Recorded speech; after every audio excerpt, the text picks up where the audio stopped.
I don't think so, but I'm not happy that Israel's going out now. There was one rocket that I guess was fired overboard. It was after the time limit, and it missed its target. And now Israel's going out. These guys got to calm down. It's ridiculous. How will you respond if you see fire? I didn't like plenty of things I saw yesterday. I didn't like the fact that Israel unloaded right after we made the deal. They didn't have to unload. And I didn't like the fact that the retaliation was very strong. But in all fairness, Israel unloaded a lot. And now I hear Israel just went out because they felt it was violated by one rocket that didn't land anywhere. That's not what we want, I'll tell you. And I'm telling you, I'm not happy about that, Israel, either. All I do is play both sides. I'm going now, as you know, to NATO. Some of you are going with me, and I think it's going to be successful. We'll see. I'll let you know. Have you believed that Iran is still committed to peace? Yeah, I do. They violated it, but Israel violated it too. Are you questioning if Israel is committed? Israel, as soon as we made the deal, they came out and they dropped a load of bombs, the likes of which I'd never seen before. The biggest load that we've seen. I'm not happy with Israel. You know, when I say, okay, now you have 12 hours, you don't go out in the first hour and just drop everything you have on them. So I'm not happy with them. I'm not happy with Iran either. But I'm really unhappy if Israel's going out this morning because of one rocket that didn't land, that was shot, perhaps by mistake, that didn't land. I'm not happy about that. You know what? We basically have two countries that have been fighting so long and so hard that they don't know what the they're doing. Do you understand that? The president does not know. The president of the United States does not know if this ceasefire is still in effect. That's where we are this morning. He thinks both sides have violated it. And you heard him at the end there, just words of really, I think, frustration with both Israel and Iran with what's taken place since the president announced this deal. Saying they don't know what they're doing and saying these guys have got to calm down. It's ridiculous. We're going to be replaying that quite a lot today and waiting for more reaction now from the region. Let's bring in our team coverage on this. We have CNN's Elena Treen live for us from the White House. Jeremy Diamond standing by in Israel. Fred Pleitgen also in Tehran for us this morning. Elena, first to you. This is some very important perspective coming from President Trump this morning. That's exactly right. And I was just outside on the South Lawn with the president as he was speaking with us this morning before he departed on Marine One. Look, he is very, very frustrated and essentially downright angry. I have to argue. I mean, I've spent a lot of time with President Donald Trump. This is one of the most visibly angry times I have seen him. And it's clear that he's angry with both countries, both Israel and Iran. We asked him, does he believe the ceasefire is going to hold after we saw kind of the missile potentially fired from Iran, but then also the sharp language from the Israel foreign minister saying that he wants to retaliate with full force. The president said he does believe and he hopes that it will hold, but then he said as soon as he finished talking with us, he was going to make some calls and try to stop it. That was a direct quote. He said, I'm going to try to stop it as soon as I finish speaking with you all.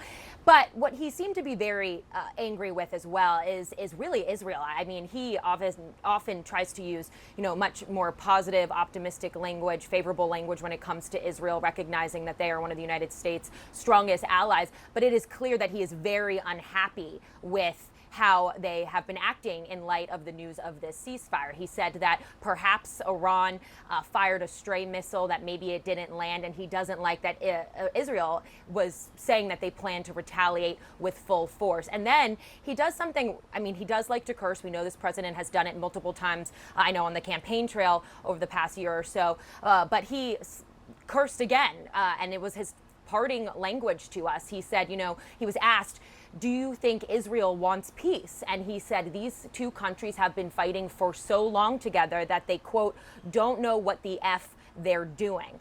And so, again, he is very frustrated with how this is all unfolding. It's very unclear as of now where this ceasefire stands, if it will be able to hold. But the president made very clear that he's going to be making calls to both countries, trying to get a sense of how they can try and figure this out and try to salvage this deal that I know last night he was celebrating along with all of his top advisors here at the White House.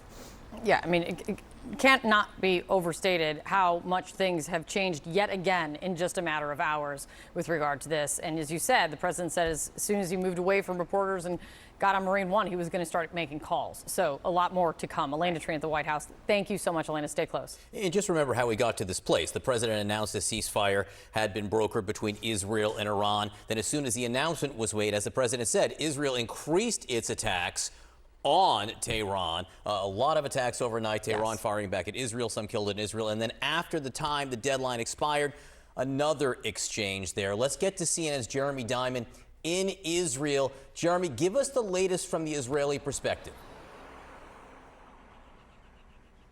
Well, the Israelis very much feel like Iran has violated the ceasefire agreements. They say that about 3 hours after the ceasefire went into effect, we heard, of course, the sirens that were sounding in northern Israel. And an Israeli military official tells us that there were 2 missiles that were fired there.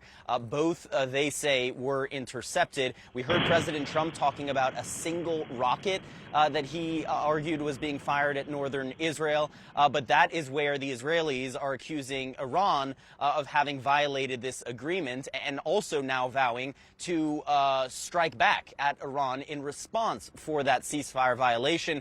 And that in particular seems to have been what got President Trump so upset this morning with those comments where, yes, he was talking about both Israel and Iran violating this ceasefire agreement in his view.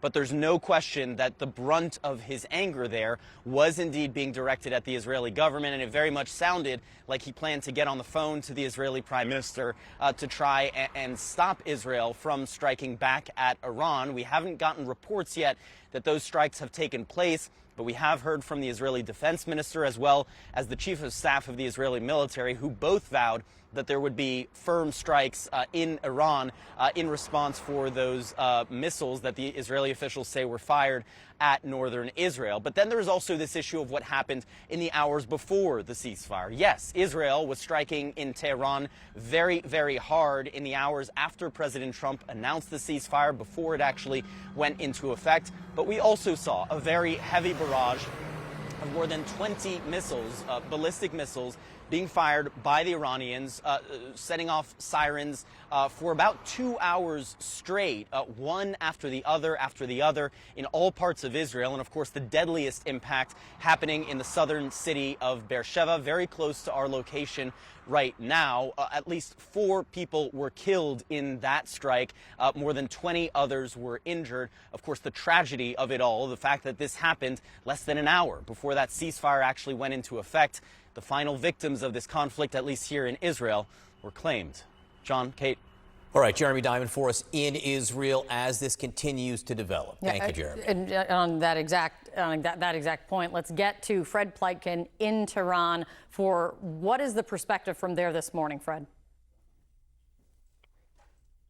Hi there, Kate. Yeah, and after the Israelis made that claim that Iranian missiles were flying towards Israeli territory, I got in touch with a senior Iranian official who flat out denied that the Iranians had fired any missiles toward Israel after the ceasefire went into effect. In fact, they said that the moment that time had come for the ceasefire, that no missiles had been fired from the Iranian side. The Iranians also now warning the Israelis against hitting Iranian territory, saying that would open up Iranian retaliation once again, and that everything within what they call the occupied territories, of course, meaning all of Israel, would then become a target for Iran. So some tough language coming out of Tehran here as well. Also, the Islamic Revolutionary Guard Corps, which of course is that elite wing of Iran's military, claiming that there were several violations of its soil, as they put it, by the Israelis, possibly meaning incursion by some sort of aircraft in the hours after the ceasefire went into effect. What we're seeing right now, actually, here in Tehran is that things are fairly calm here. I was on the streets a little bit earlier today. There's a lot of people who are out driving, some shops opening up. But what the president said there about the Israelis unloading overnight after the ceasefire deal was announced was definitely something that we saw and we felt here from our vantage point as well. I was up here on this roof when we all of a sudden heard Israeli Air Force planes what seemed to be Israeli Air Force planes streaking past, and then extremely loud explosions rocking our building and then rocking also a lot of other places in central Tehran as well. We saw a lot of outgoing anti-aircraft gunfire coming from the Iranians. The skies here over the city really were illuminated. That went on for the better part of, I would say, about half an hour, 45 minutes, maybe up to an hour, where those loud bangs continue. The Israelis at some point even issued evacuation orders for certain districts here in the morning, when obviously people in those districts most probably would have been asleep. So it certainly was a night that saw a lot of kinetic activity. And as of right now, the Iranians are saying that their forces are not firing back. The foreign minister of this country, Abbas Araghchi, he came out and said that Iranian forces had fired until the moment that the ceasefire went into effect, which the Iranians consider to be 4 a.m. In the morning, and that since then, no projectiles, they say, have been fired from Iran towards Israeli territory.